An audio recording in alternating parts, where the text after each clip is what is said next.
Hello दोस्तों, स्वागत है आपका अभिनंदन स्टडी पॉइंट चैनल पर। जैसा कि आपको पता है, डेली सुबह 7 बजे करंट अफेयर्स की क्लास होती है, जिसमें मैं आपको नेशनल और इंटरनेशनल सभी महत्वपूर्ण प्रश्नों को कवर कराता हूं, जो आपके आने वाले सभी एग्जाम्स में एज इट इज़ देखने को जरूर मिलेंगे। आप इस क्लास को लास्ट तक देखिए, आपको बहुत कुछ सीखने को जरूर मिलेगा। अगर आप इस चैनल पर नए हैं तो सब्सक्राइब कर ले चैनल को और बेल आइकन को प्रेस करना बिल्कुल भी ना भूलें, लेटेस्ट वीडियो की अपडेट सबसे पहले आपको मिलने के लिए। तो आइए स्टार्ट करते हैं आज की क्लास को।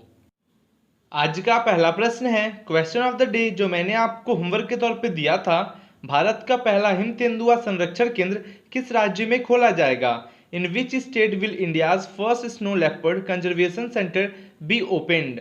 आपका राइट आंसर होगा Uttarakhand. Option number D right answer है। आप जैसे बहुत सारे स्टूडेंट्स ने कल कमेंट बॉक्स में कमेंट करके आंसर दिया था, आप भी दिया कीजिए।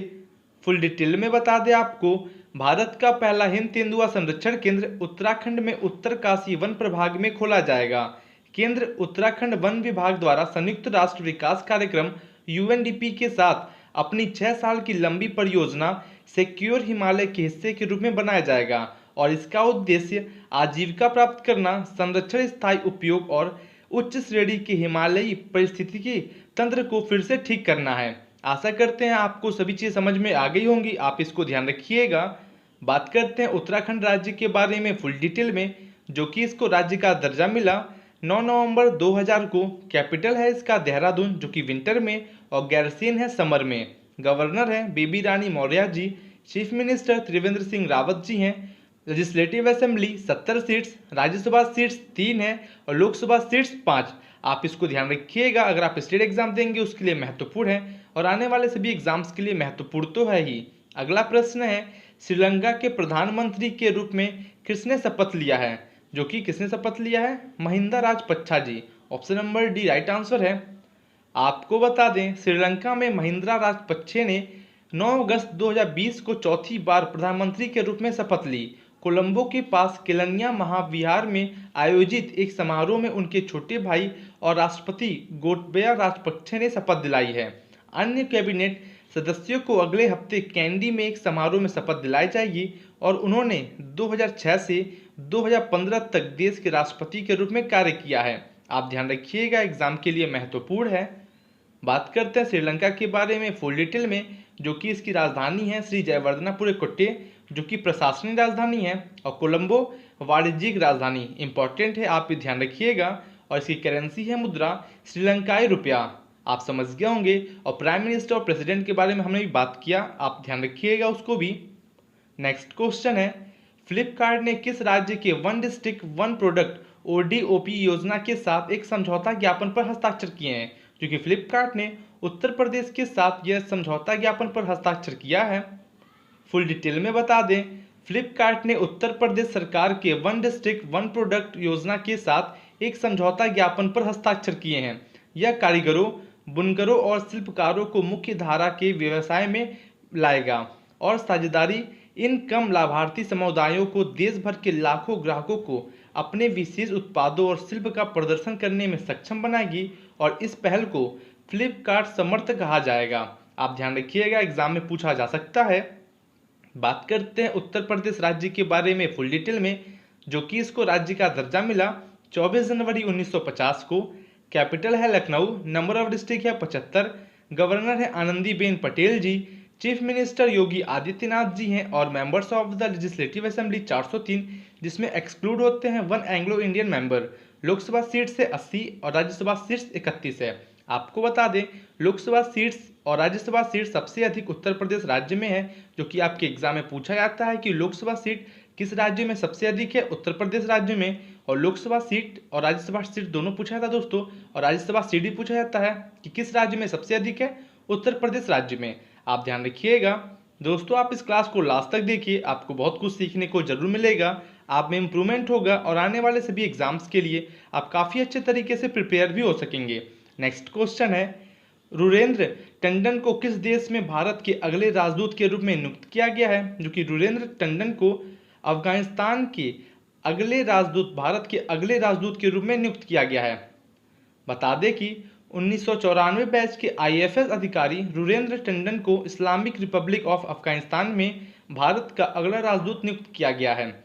वह वर्तमान में जकार्ता में आसियान में भारत के राजदूत हैं और उनके शीघ्र ही कार्यभार संभालने की उम्मीद है। आपको बता दें विक्रम दोरीस्वामी को ढाका का उच्चायुक्त नियुक्त किया गया है और टंडन ने विनय कुमार की जगह ली है। इससे पहले जो कि कौन थे राजदूत, विनय कुमार जी, आप इनका नाम भी ध्यान रखिएगा। और जबकि विक्रम ने रीवा गांगुली दास की जगह ली है। आप समझ गए होंगे, सभी चीज़ों को ध्यान रखिएगा, महत्वपूर्ण है एग्जाम के लिए। बात करते हैं अफगानिस्तान के बारे में फुल डिटेल में, जो कि इसकी राजधानी है काबुल और इसकी करेंसी है मुद्रा अफगानी और राष्ट्रपति हैं अशरफ गानी और राष्ट्रीय खेल है बुजकशी। आपके एग्जाम में दोस्तों अफगानिस्तान के राष्ट्रपति और इसकी मुद्रा से प्रश्न बहुत बार पूछे गए हैं, आप ध्यान रखिएगा। अगला प्रश्न है, कर्नाटक के शिवमोगा जिले के अरसालू में मालगुडी संग्रहालय का उद्घाटन किसने किया? जो कि यह उद्घाटन किया गया है सुरेश अंगड़ी के द्वारा। Option number D right answer है। बता दें आपको, रेल राज्य मंत्री सुरेश अंगड़ी ने कर्नाटक के शिवमोगा में अरसालू में आभासी रूप से मालगुडी संग्रहालय का उद्घाटन किया। अरसलू में पुराने स्टेशन भवन को संग्रहालय में बदल दिया गया है और इसे मालगुडी थीम को ध्यान में रखते हुए पुनर्निर्मित किया गया। बता दें कि यह एक प्रसिद्ध कलाकार जॉन देवराज के द्वारा डिजाइन किया गया है, जो धारावाहिक मालगुडी डेज का हिस्सा है। और बता दें कि मैसूर मंडल रेलवे ने इसे वित्त पोषित किया है। आप ध्यान रखिएगा, महत्वपूर्ण है एग्जाम के लिए। दोस्तों जितने भी क्वेश्चन मैं कराता हूँ सभी टॉप लेवल के क्वेश्चन होते हैं, जो आपके एग्जाम में एज इट इज देखने को जरूर मिलेंगे। बात करते हैं कर्नाटक राज्य के बारे में फुल डिटेल में, जो कि इसको राज्य का दर्जा मिला 1 नवंबर 1956 को as a Mysore state. Capital है बेंगलोर।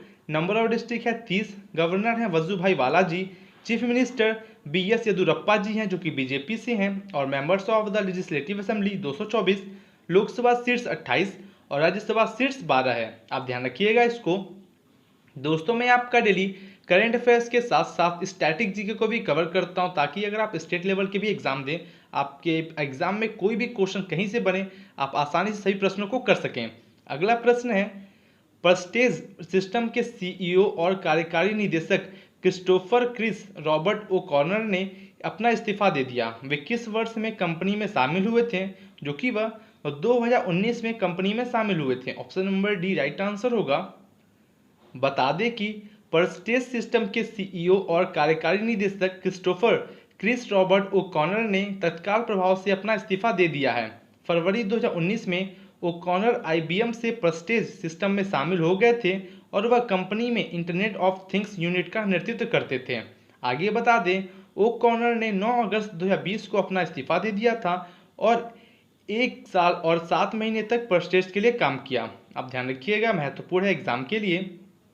नेक्स्ट क्वेश्चन है, किसने नंदी फाउंडेशन नामक NGO को फूड विजन 2050 पुरस्कार के लिए दुनिया के शीर्ष 10 दूरदर्शी में से एक के रूप में चुना है? जो कि ये किसने चुना है? आपका राइट आंसर होगा दोस्तों Rockefeller foundation. Option number B right answer है, रॉकफेलर फाउंडेशन ने चुना है। आपको बता दें, अमेरिका स्थित रॉकफेलर फाउंडेशन ने नंदी फाउंडेशन नामक NGO को फूड विजन 2050 पुरस्कार के लिए दुनिया के शीर्ष 10 दूरदर्शी में से एक के रूप में चुना है। इसके लिए न्यूयॉर्क में USD 2 लाख की पुरस्कार राशि की घोषणा की गई थी और रॉकफेलर फाउंडेशन पुरस्कार ने अराकू वर्धा और नई दिल्ली के क्षेत्र में अराकूनोमिक्स मॉडल के अनुप्रयोग को सराहना दिया है। आप समझ गए होंगे, ध्यान रखिएगा इसको। बात करते हैं USA के बारे में फुल डिटेल में, जो कि USA की कैपिटल है अमेरिका की वाशिंगटन DC। प्रेसिडेंट हैं डोनाल्ड ट्रंप जी और vice president Mike Pence. House speaker हैं नैन्सी पेलोसी। चीफ जस्टिस हैं जॉन रॉबर्ट्स और लेजिस्लेचर जो कि कांग्रेस है, अपर हाउस को सीनेट और लोअर हाउस को हाउस ऑफ रिप्रेजेंटेटिव्स बोलते हैं। और USA की करेंसी है यूनाइटेड स्टेट्स डॉलर। आप ध्यान रखिएगा दोस्तों, आपके न्यूज़ में करंट में जो भी कंट्री हो उसकी करेंसी, कैपिटल और प्राइम मिनिस्टर और प्रेसिडेंट से एग्जाम में प्रश्न जरूर बनते हैं, आप ध्यान रखिएगा। अगला क्वेश्चन है, आंध्र सरकार ने सूचना प्रौद्योगिकी क्षेत्र में अनुसंधान और विकास के लिए समर्पित एक सुविधा स्थापित करने के लिए किसके साथ एक समझौता ज्ञापन पर हस्ताक्षर किए हैं? जो कि इन्होंने बोस्टन समूह के साथ एक समझौता ज्ञापन पर हस्ताक्षर किए हैं। Option number A right answer होगा। आपको बता दें, आंध्र सरकार ने सूचना प्रौद्योगिकी क्षेत्र में अनुसंधान और विकास के लिए समर्पित एक सुविधा स्थापित करने के लिए बोस्टन समूह के साथ एक समझौता ज्ञापन पर हस्ताक्षर किए हैं। यह सीखने के प्लेटफॉर्मों और कृत्रिम बुद्धिमत्ता, मशीन लर्निंग और साइबर सुरक्षा जैसी उन्नत तकनीकों को लाभ उठाने पर ध्यान केंद्रित करेगा। और इस कदम से आंध्र प्रदेश में आईटी क्षेत्र में 250 से अधिक नौकरियों की सृजन की उम्मीद है। आप ध्यान रखिएगा, इसको समझ गए होंगे आप सभी चीज़ों को। दोस्तों मैं इतना फुल डिटेल में इसलिए बात करता हूँ ताकि आपके एग्जाम में प्रश्न कहीं से बने, आप आसानी से सही प्रश्नों को कर सकें। बात करते हैं आंध्र प्रदेश राज्य के बारे में फुल डिटेल में, जो कि इसको राज्य का दर्जा मिला 1 नवंबर 1956 को। कैपिटल है अमरावती जो कि डिफेक्टो है, और Hyderabad de jure. Number of district है 13। गवर्नर हैं विश्वभूषण हरिचंदन जी, और chief minister YS Jaganmohan Reddy ji हैं। और लोकसभा सीट्स 25 और राज्यसभा सीट्स 11 हैं। आप इसको ध्यान रखिएगा, अगर आप स्टेट एग्जाम देंगे उसके लिए महत्वपूर्ण है, और आने वाले एसएससी, रेलवे और स्टेट लेवल के एग्जाम्स के लिए महत्वपूर्ण तो है ही। अगला क्वेश्चन है आपका, राष्ट्रपति रामनाथ कोविंद ने 78वें भारत दिवस के अवसर पर देश भर के कितने स्वतंत्रता सेनानियों को सम्मानित और उनका अभिनंदन किया है? जो कि उन्होंने देश भर के 202 स्वतंत्रता सेनानियों को सम्मानित और उनका अभिनंदन किया है। फुल डिटेल में बता दें, राष्ट्रपति रामनाथ कोविंद ने 78वें भारत छोड़ो दिवस के अवसर पर देश भर के 202 स्वतंत्रता सेनानियों को सम्मानित और उनका अभिनंदन किया। हर साल राष्ट्रपति स्वतंत्रता सेनानियों को सम्मानित करने के लिए भारत छोड़ो आंदोलन की वर्षगांठ पर राष्ट्रपति भवन में एक स्वागत समारोह का आयोजन करते हैं, और उन्होंने राज्य और केंद्र शासित प्रदेश सरकार से स्वतंत्रता सेनानियों का सम्मान करने और उन्हें शॉल और अंग वस्त्रम देकर सम्मानित करने का अनुरोध भी किया है। आप ध्यान रखिएगा, एग्जाम के लिए महत्वपूर्ण है। दोस्तों अगर आपको क्लास अच्छी लग रही हो तो लाइक करें, कमेंट करें और शेयर जरूर करें। अगर आप इस चैनल पर नए हैं तो सब्सक्राइब कर ले चैनल को, और बेल आइकन को प्रेस करना बिल्कुल भी ना भूलें लेटेस्ट वीडियो की अपडेट सबसे पहले आपको मिलने के लिए। नेक्स्ट क्वेश्चन है, निम्न में से किसने BEEG biocompost and richer eco friendly global नाम से स्वदेशी बीज गेंदों का विकास किया है? जो कि ये किसने किया है? IIT कानपुर ने। Option number D right answer होगा। फुल डिटेल में बता दें, उत्तर प्रदेश में IIT कानपुर ने BEEG biocompost and richer eco friendly global नाम से एक स्वदेशी बीज गेंदों का विकास किया है। BEEG को Agnes waste management private limited IIT Kanpur में स्टार्टअप के सहयोग से विकसित किया गया, और बीज गेंदों में देसी किस्म के बीज, खाद और मिट्टी शामिल होती हैं। आप समझ गए होंगे यहाँ तक। बता दें कि पौधे लगाने के लिए गड्ढे खोदने की इसमें कोई आवश्यकता नहीं है। आप समझ गए होंगे सभी चीज़ों को, ध्यान रखिएगा। बात करते हैं उत्तर प्रदेश राज्य के बारे में फुल डिटेल में, जो कि इसको राज्य का दर्जा मिला 24 जनवरी 1950 को। कैपिटल है लखनऊ। नंबर ऑफ डिस्ट्रिक्ट है 75। गवर्नर है आनंदीबेन पटेल जी। चीफ मिनिस्टर योगी आदित्यनाथ जी हैं, और members of the legislative assembly 403, जिसमें एक्सक्लूड होते हैं 1 Anglo Indian member. Lok Sabha seat से 80 और राज्यसभा सीट्स 31 है। आप ध्यान रखिएगा। दोस्तों मैंने इसको इस बार इसलिए रिपीट किया ताकि आप अच्छे तरीके से समझ सकें और आपको याद भी हो सके। आप ध्यान रखिएगा। अगला प्रश्न है, निम्न में से किसके साथ जॉब्स पोर्टल naukri.com ने एक प्लेटफॉर्म लॉन्च किया है? जो कि ये किसने किया है? Eco India. इको इंडिया ने जॉब्स पोर्टल के साथ naukri.com ने एक प्लेटफॉर्म को लॉन्च किया है। बता दें कि इको इंडिया के सहयोग से जॉब्स पोर्टल naukri.com ने एक प्लेटफॉर्म लॉन्च किया है। यह अस्पतालों को स्वास्थ्य देखभाल पेशेवरों की कमी को पूरा करने में मदद करेगा, जो कोविड-19 के बढ़ते केस से निपटने में उनके सामने एक चुनौती है। और 10 अगस्त 2020 को आधिकारिक तौर पर घोषित की गई साझेदारी देश भर के स्वास्थ्य सेवा पेशेवरों और अस्पतालों के बीच एक सेतु का भी काम करेगी।